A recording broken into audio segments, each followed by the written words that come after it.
এটা সিলেটের জন্তাপুর। তো আমরা এখানে ঘুরতে আসছি। আমরা গেছিলাম সাদা পাথর।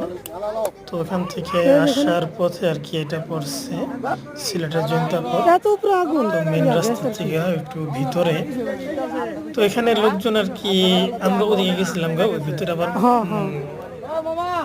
কি মাজার আছে। তো ওই মাজার দেখে পরে আসা তো সন্ধ্যা হয়ে গেছে। তো এই পুরো গ্রামটাই নাকি এভাবে আর কি ঘ্যাসে ভরপুর। যে কোনো জায়গায় একটু মাটি লাড়া দিয়ে যদি ম্যাচ কাটি দেওয়া যায় তাহলে আগুন জ্বলে। তো এদিকে পাহাড় আছে, পাহাড়টা তো এই সাইডে দেখা যাচ্ছে না।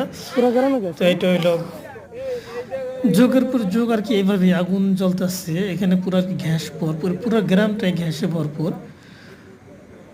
তো আর কি যদি একটু মাটি লড়াই আর কি বালু লড়াই যদি ম্যাচ লাইটের আগুন দেওয়া যায়, গ্যাস লাইট আগুন দেওয়া যায় তাহলে আগুন জ্বলে। পুরো গ্রামটাই গ্যাস।